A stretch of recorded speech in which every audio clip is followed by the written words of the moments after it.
At the neighborhood garage sale, my daughter-in-law labeled my engagement necklace, "Old piece $10."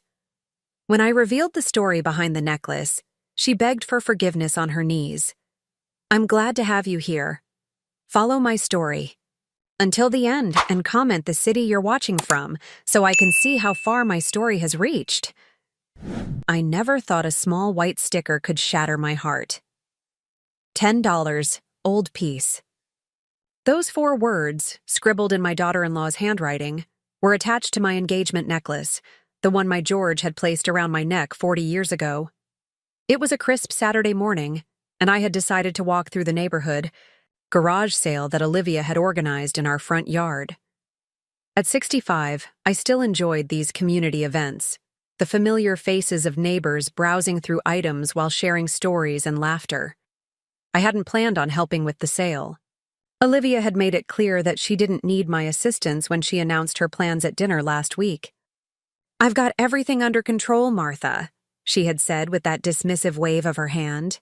"You'd just slow things down." So I kept my distance, watching from the porch as she arranged tables and priced items from around the house. Items I hadn't even realized she'd collected for selling. I was sipping my morning tea when I noticed Mrs. Peterson, who lived 3 doors down, examining something that caught the sunlight. My heart stopped. Even from a distance, I recognized the delicate gold chain and the distinctive sapphire pendant that had been in my family for over 120 years. My legs carried me forward before my mind could fully process what was happening. There it was, my most treasured possession, sitting in a cardboard box labeled "Jewelry and Accessories," with that insulting white sticker declaring its worth as less than a movie ticket. Mrs. Peterson turned the necklace in her hands, the morning light dancing across the gemstone. "This seems quite lovely for just $10, she said to Olivia. Olivia's laugh cut through me like ice. "Oh, it's just some old costume jewelry of Martha's. Probably not even real. We're clearing out all her old junk to make room for things." "We actually use junk?" The necklace that had been worn by my grandmother at her wedding in 1903? The same necklace my mother had cherished through 2 world wars? The necklace George had saved for 3 years to have restored before placing it around my neck on the night he proposed? Mrs. Peterson noticed me standing there, my face drained of color. "Martha, is this yours? It's quite beautiful." I couldn't speak. I just reached out and gently took the necklace from her hands. The familiar weight of it settled in my palm, and I closed my fingers around it, feeling the smooth stone and delicate metalwork. Olivia's expression shifted from surprise to irritation. "Martha, we talked about getting rid of old things. You have so many trinkets collecting dust. We never talked about this," I finally managed, my voice barely above a whisper. "You never asked me about this." My son David wasn't home. He was away on another business trip, leaving Olivia to help organize the house, as he put it. I had never imagined her idea of organizing included selling my most precious possessions. "What's the big deal?" Olivia rolled her eyes. "It's just an old necklace." Something broke inside me at that moment. After 3 years of biting my tongue, of watching Olivia gradually take over my home since she and David moved in after George's death, of retreating further into myself to keep the peace, I finally found my voice. "This necklace," I began, feeling strength rising in my chest, "belonged to my grandmother, who wore it when she married my grandfather in 1903. During the Depression, when they lost everything, she refused to sell this, even when they couldn't afford to eat. My mother wore it on her wedding day, and then on the day I was born." I took a breath, aware that several neighbors had stopped to listen. "George spent 3 years saving money to have it professionally restored before he proposed to me. He placed it around my neck the night he asked me to be his wife." I touched the sapphire, feeling its familiar coolness against my fingertips. "I wore it when David was born. I was planning to give it to him to pass on to his own daughter someday." My eyes met Olivia's, and for a brief moment, I saw a flicker of shame cross her face. But it quickly disappeared, replaced by a hardened expression I had come to know all too well. "How was I supposed to know all that?" she snapped. "You never tell us anything about your old things." Mrs. Peterson placed a gentle hand on my arm. "Martha, I had no idea it was so special." I nodded, still clutching the necklace. Neither did Olivia, apparently, because she never bothered to ask. I turned and walked back into the house, the weight of the necklace in my hand the only thing keeping me grounded. Behind me, I could hear Olivia making excuses, laughing it off to the neighbors. "Mother-in-laws and their sentimentality," she said loudly. "Who can keep track of what means what to them?" As I closed the door behind me, I realized something important. I wasn't just losing my possessions. I was losing my voice in my own home. And for the first time since George died, I wondered if allowing David and Olivia to move in had been my greatest mistake. I sat on the edge of my bed, the necklace resting in my palm. My bedroom had become my sanctuary in recent years, the one place Olivia hadn't completely taken over. She'd suggested updating it several times, but I'd held firm. This was still mine. The sapphire caught the afternoon light streaming through the window. I remembered the first time I'd seen it sparkle this way, in George's trembling hands as he knelt before me in the garden of my parents' home. How nervous he had been. This strong man who could build anything, suddenly fumbling with the clasp. "It belonged to your grandmother," he had said.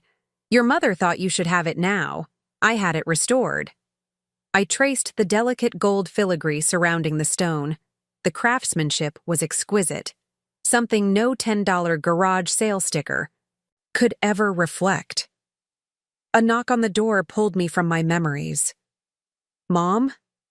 David's voice. He must have come home early.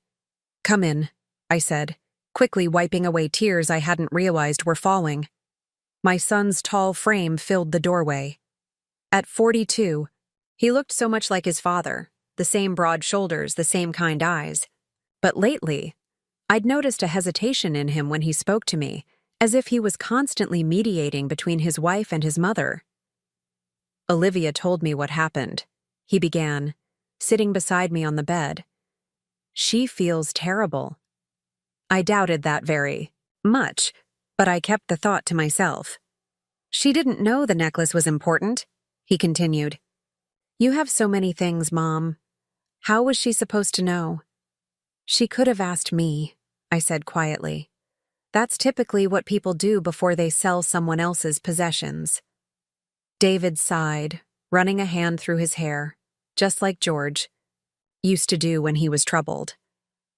"Mom, you know Olivia is just trying to help. This house has so much stuff. Since Dad died, you haven't been very good at letting things go." I closed my fingers around the necklace. "There's a difference between stuff and treasured family heirlooms, David." I know. He patted my hand. "But honestly, Mom, sometimes it's hard to tell which is which. You keep everything." Did I? I looked around my bedroom.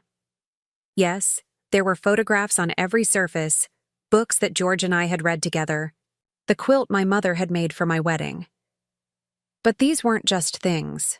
They were anchors to a life I'd loved, touchstones to people now gone. "Your father understood the difference," I said softly. A flash of something, guilt perhaps, crossed David's face. He stood up abruptly. "Olivia really is sorry. She's making your favorite dinner tonight as an apology." Pot roast wouldn't fix this, but I nodded anyway. What good would it do to argue? After David left, I walked to my closet and pulled out the old cedar chest where I kept my most precious items. I wanted to be sure everything was still there.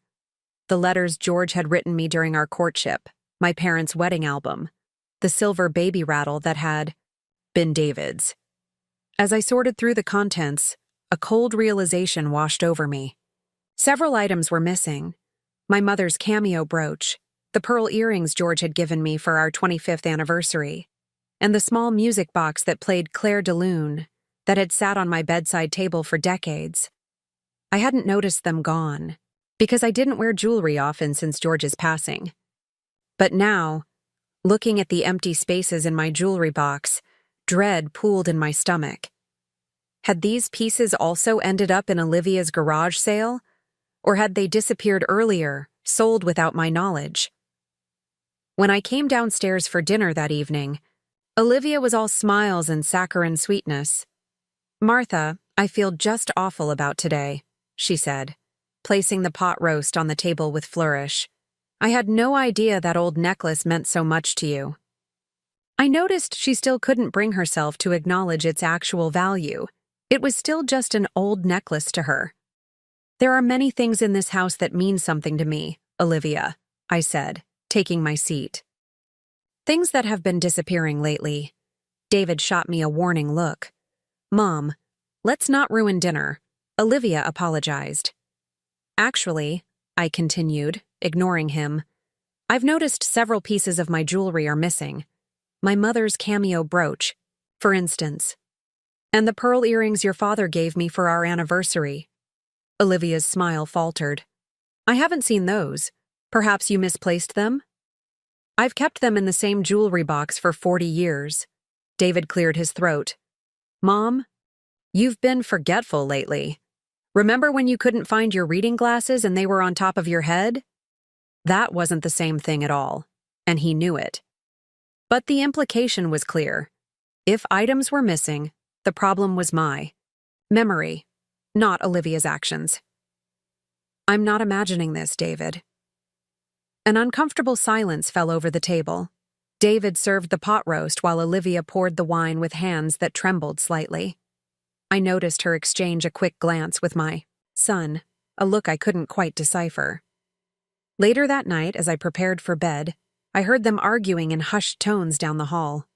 I couldn't make out the words, but the tension in their voices was unmistakable. I placed the necklace carefully in my bedside drawer, tucking it beneath my Bible where I hoped it would be safe. As I did, I remembered something George had told me just before he died. "Don't let anyone make you small in your own home, Martha. This is your castle, your legacy." I had let myself become small, retreating to my bedroom, giving up my voice, watching as Olivia gradually took control of the house, and David became increasingly distant. For 3 years I'd told myself it was better this way, that having family around was worth the compromises. But as I lay in bed that night, I wondered, at what point does compromise become surrender? And what else would I lose before I found the courage to stand up for myself? The doorbell rang just as I was finishing my morning tea. 3 days had passed since the garage sale incident, and an uneasy truce had settled over the house. Olivia was overly polite, David was rarely home, and I had taken to keeping my bedroom door locked when I wasn't in it. I opened the front door to find Evelyn Baker, my neighbor from across the street, standing there with a small wrapped package. "Martha, I hope I'm not disturbing you," she said, her kind eyes crinkling at the corners. "I wanted to return this to you." She handed me the package. "I bought it at your garage sale, but when I heard what happened with your necklace, I realized you might not have known about this either." My hands trembled slightly as I unwrapped the tissue paper. Inside was my mother's silver and turquoise brooch, the one she'd worn every Sunday to church for 40 years. "Evelyn," I whispered. "Thank you. I had no idea this was gone." "I paid $20 for it," she said. "But I don't want your money back. I just thought you should have it." I invited her in for coffee, my mind racing. How many other treasures had Olivia sold without my knowledge? The young lady, your daughter-in-law, said you were downsizing. Evelyn explained as we sat at the kitchen table. "She mentioned you were moving to a retirement community soon." The cup nearly slipped from my hand. "She said what?" Evelyn looked uncomfortable. "That you were selling things because you'd be moving to a smaller place. Willowbrook Retirement Village, I think she said." I'd never heard of Willowbrook, and I certainly had no plans to move anywhere. George and I had built this house together 40 years ago, chosen every fixture, planted every tree in the yard. I'd always planned to stay here until I couldn't anymore. After Evelyn left, I sat in George's old armchair in the living room, the brooch clutched in my hand, trying to make sense of everything. Why would Olivia tell people I was moving?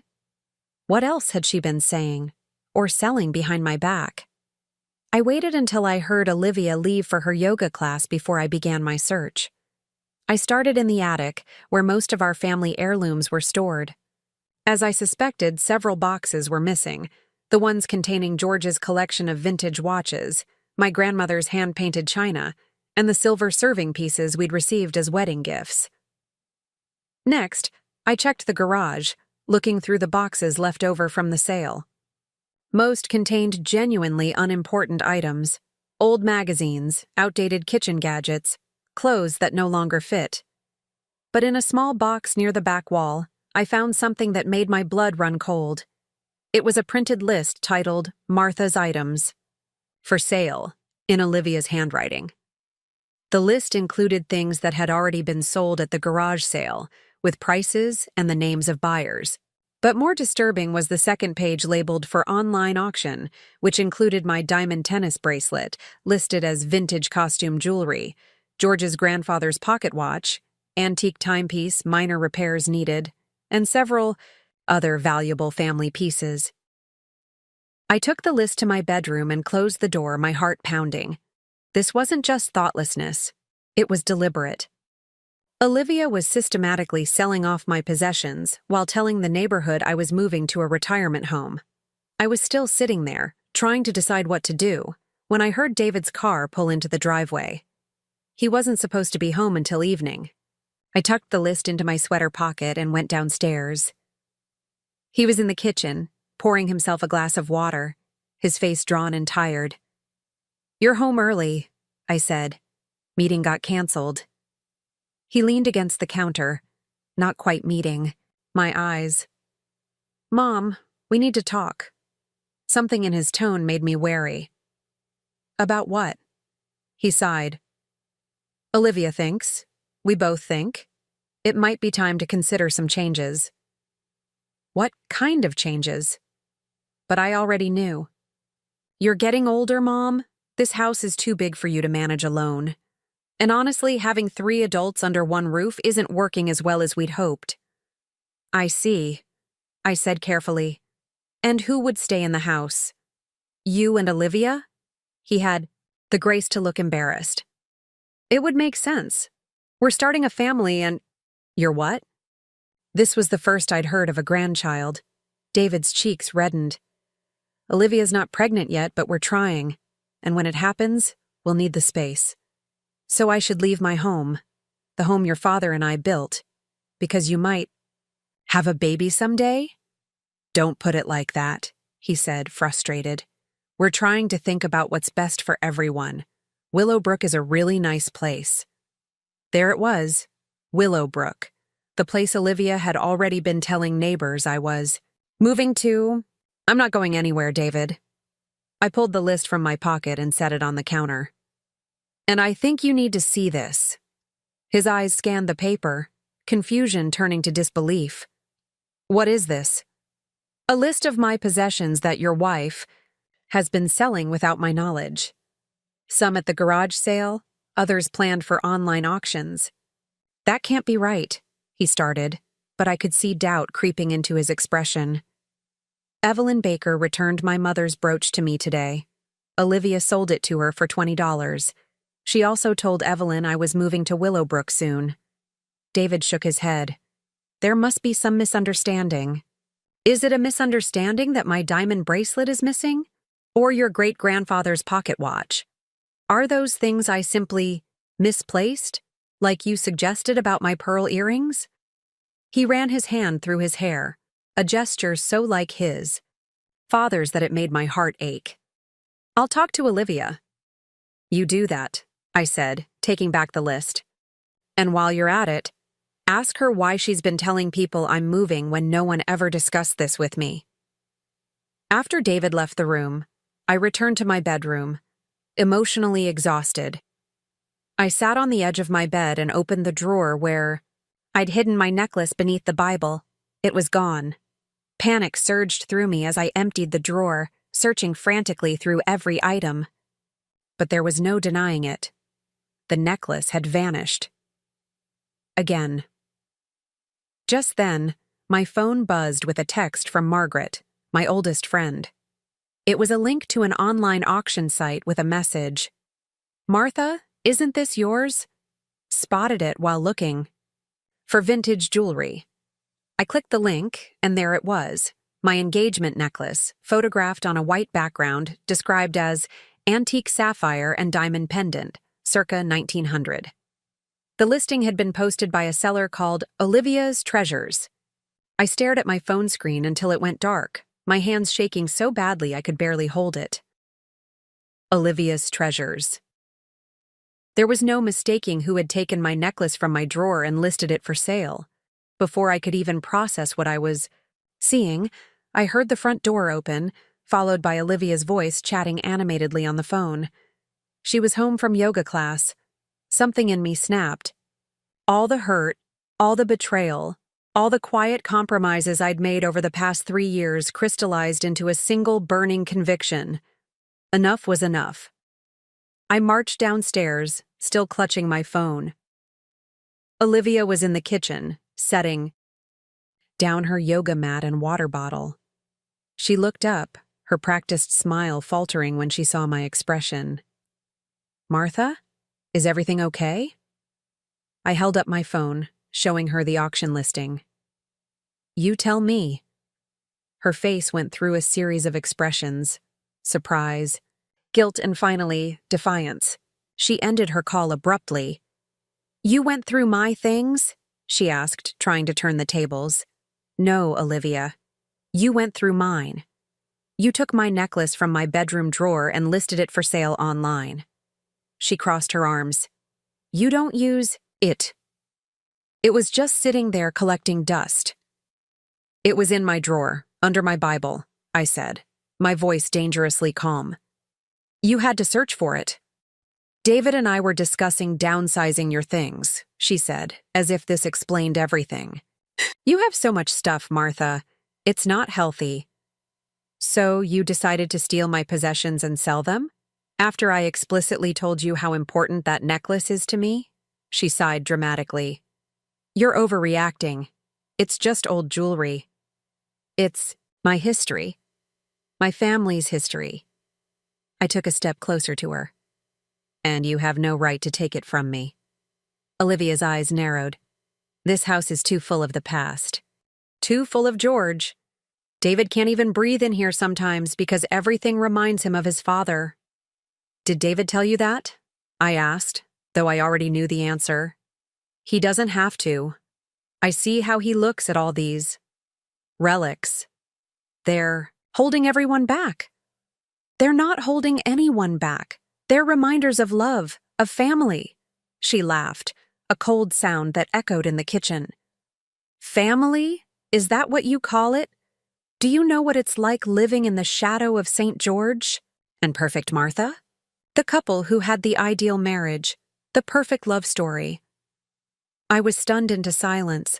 Was that how she saw us?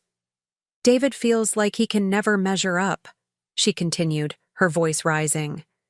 "His father was such a wonderful man, such a devoted husband. And you're the grieving widow who sacrificed everything for her family." "I never claimed to be perfect," I said quietly. "You don't have to. It's in every picture on the wall, every story you tell, every treasure you cling to." The front door opened and David walked in. He stopped short when he saw us standing there, tension crackling in the air. "What's going on?" he asked, looking from me to Olivia. I handed him my phone. "Your wife stole my necklace from my bedroom and listed it for sale online." David's face paled as he stared at the screen. "Olivia? Is this true?" For a moment, she seemed caught off guard by his presence. Then her expression changed, her eyes filling with tears. "I was just trying to help," she said, her voice breaking. Martha has so many things, and we need to prepare for the baby. I thought if we could sell some of the items she doesn't use, it would make the transition easier. What transition? I asked sharply. David looked uncomfortable. We were going to talk about it more tonight, Mom. About the possibility of you moving to Willowbrook. You mean the place Olivia has already been telling neighbors I'm moving to? The place she's been using as an excuse to sell my possessions? It's not like that, David started, but I cut him off. I found her list, David. A detailed inventory of my things she's already sold and what she plans to sell next.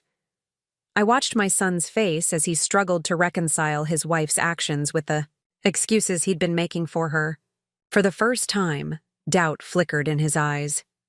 Olivia, he said slowly. Did you take the necklace from Mom's room? She hesitated, then straightened her shoulders. Yes, I did. But not for the reasons she's implying. I just thought it was time to let go of some of these old things. It wasn't yours to decide, I said. I'm your daughter-in-law. I live in this house too. I should have some say in what happens here. Not when it comes to my personal possessions, I said firmly. Not when it comes to deciding where I live. David rubbed his forehead. Mom, no one is trying to force you out. We were just going to discuss options.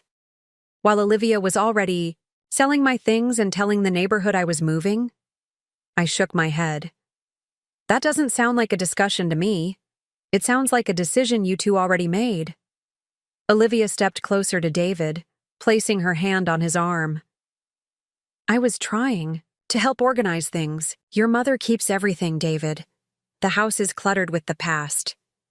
My memories are not clutter, I said, my voice breaking slightly. And this is still my home. David looked torn, caught between his wife and his mother. The old Martha might have backed down then, might have tried to smooth things over to keep the peace, but I wasn't that woman anymore. I want my necklace back, I said, and everything else Olivia has taken. Of course, David said quickly. Olivia will cancel the listing right away. Olivia's eyes flashed with anger. So you're taking her side? There shouldn't be sides, he said, visibly frustrated. This is Mom's house, and those are her things. And what about our future? Our baby? We need more space, not less. David's expression changed. There is no baby yet, Olivia. And even if there was, that doesn't give us the right to push Mom out of her own home or sell her possessions, Olivia. Stared at him, her face flushing. I see. She turned to me, her voice cold. You've always had him wrapped around your finger, haven't you, Martha? Poor, sweet, widowed Martha, all alone in this big house with her precious memories. That's enough, David said sharply. But Olivia wasn't finished. You think I don't see? Through you? You've been manipulating David since the day we got married, making him feel guilty for not being here more often, using his father's memory to control him. Olivia, stop, David warned. Why should I? She needs to hear this. She needs to understand that she can't keep living in the past. George is gone. Martha, and all these things you're hoarding won't bring him back. The kitchen fell silent. I felt as if I'd been slapped, but beneath the sting of her words, a strange calm settled over me. I finally understood what this was really about. You're right, Olivia, I said quietly. These things won't bring George back. But they remind me of a life well lived, of love that doesn't disappear just because someone dies. I looked at David, whose face reflected shock at his wife's outburst. I'm not leaving my home, and I expect everything that's been taken to be returned immediately. Then I turned back to Olivia, meeting her gaze steadily. If you can't respect that, then perhaps you should be the one to consider other living arrangements. Days following our confrontation in the kitchen were filled with a tense silence. Olivia barely spoke to me, moving through the house like a sullen ghost. David seemed perpetually caught in the middle, his loyalties visibly torn between his wife and his mother. I didn't waver in my resolve. The necklace had been returned, Olivia had canceled the online listing and placed it on my dresser without a word, but the damage had been done. Trust, once broken, isn't easily repaired.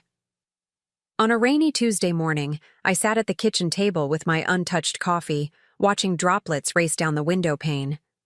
David entered, looking tired and rumpled, as if he hadn't slept well. "Morning, Mom," he said, pouring himself coffee before sitting across from me. "Got a minute to talk?" I nodded, steeling myself for whatever was coming. "I've been doing some thinking," he began, staring into his mug. "About everything that's happened. About what's best for everyone." "And what have you decided is best for everyone?" I asked, keeping my voice neutral. He looked up, his eyes, so like his father's, filled with a mixture of resolve and regret. "Olivia and I are going to move out." This wasn't what I'd expected. "David, no, Mom, please let me finish. It's the right thing to do. This is your home. Dad built it for you. I was wrong to ever think you should leave it." Relief washed over me, followed quickly by concern for my son. "What about you and Olivia? What does she say about this?" A shadow crossed his face. "She's not happy. But I finally made her understand that we can't push you out of your own home. And honestly," he hesitated, "I think we need some space of our own too." The unspoken truth hung between us. His marriage was struggling under the weight of Olivia's actions and his divided loyalty. "I found an apartment across town," he continued. "It's nothing fancy, but it'll do until we figure things out." I reached across the table and squeezed his hand.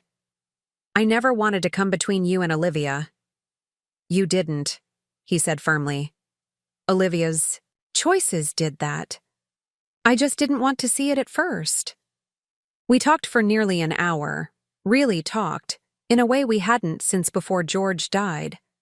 David admitted he'd been blind to Olivia's behavior, making excuses because it was easier than confronting the truth. He apologized for not standing up for me sooner, for allowing me to be pushed to the margins of my own home.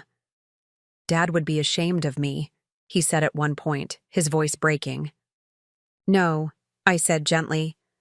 "Your father understood that love sometimes clouds our judgment. He would just want you to do what's right now."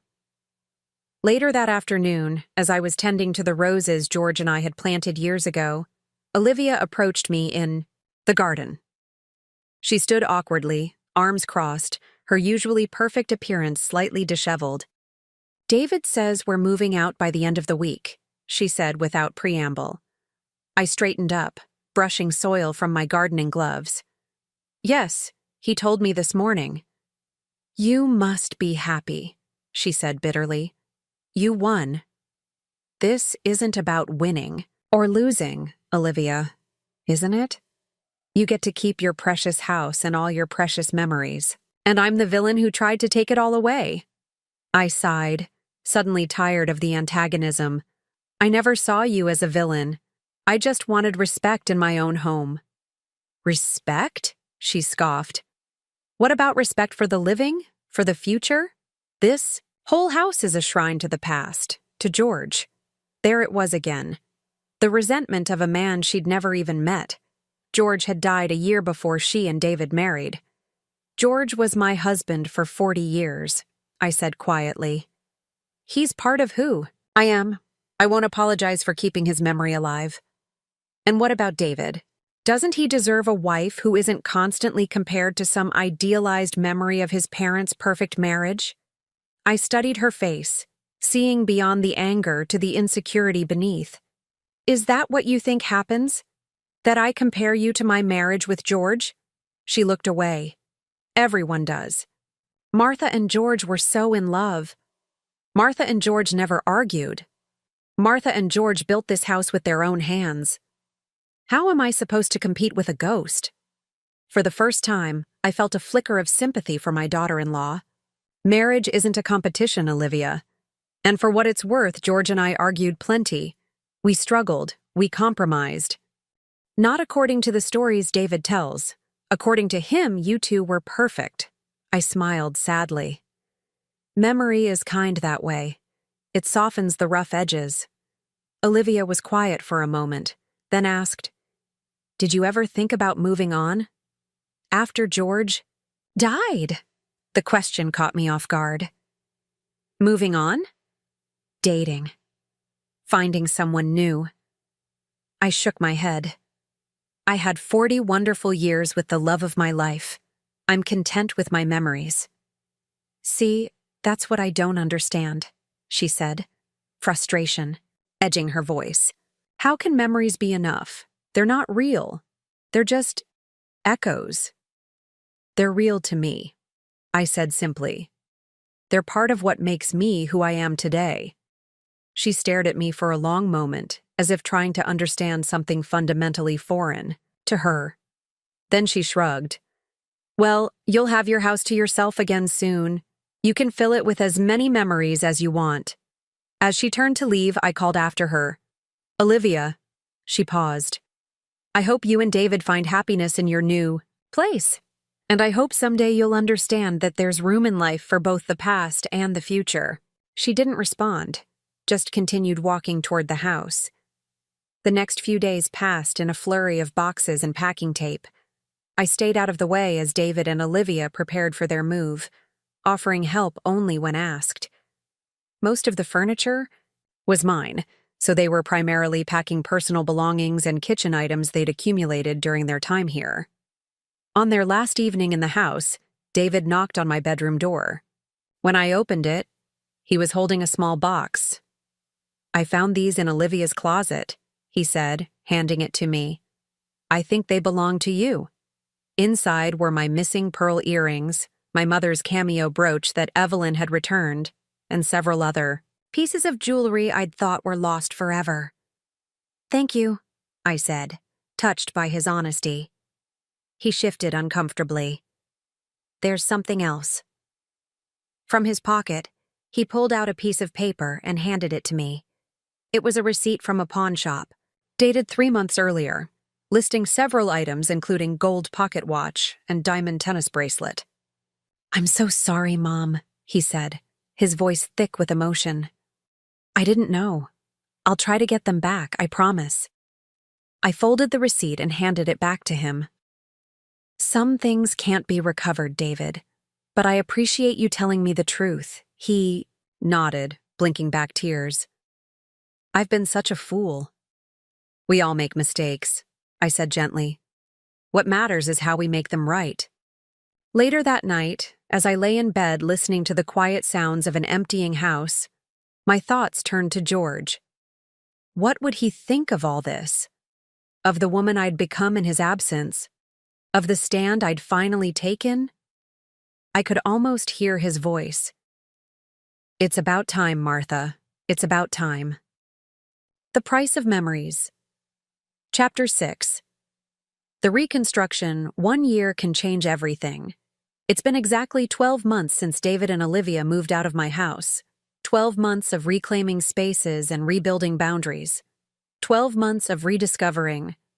The woman I was before grief made me small. The house feels different now, lighter somehow, as if it too has shed a burden. I've redecorated some rooms, keeping the best of the past while making room for new possibilities. George's armchair still sits in the corner of the living room, but now it's paired with a bright blue throw pillow I bought on a day trip to the coast with my sister. The walls have fresh paint, but the photographs remain, tangible reminders of a life well lived. This morning, I'm preparing for a special occasion. The dining room table is set with my grandmother's china, the pieces Olivia didn't manage to sell. Polished silverware gleams in the sunlight streaming through windows I washed yesterday, and a vase of fresh-cut roses from my garden serves as a centerpiece. Today, David is coming for lunch, and he's bringing someone I haven't seen in months, Olivia.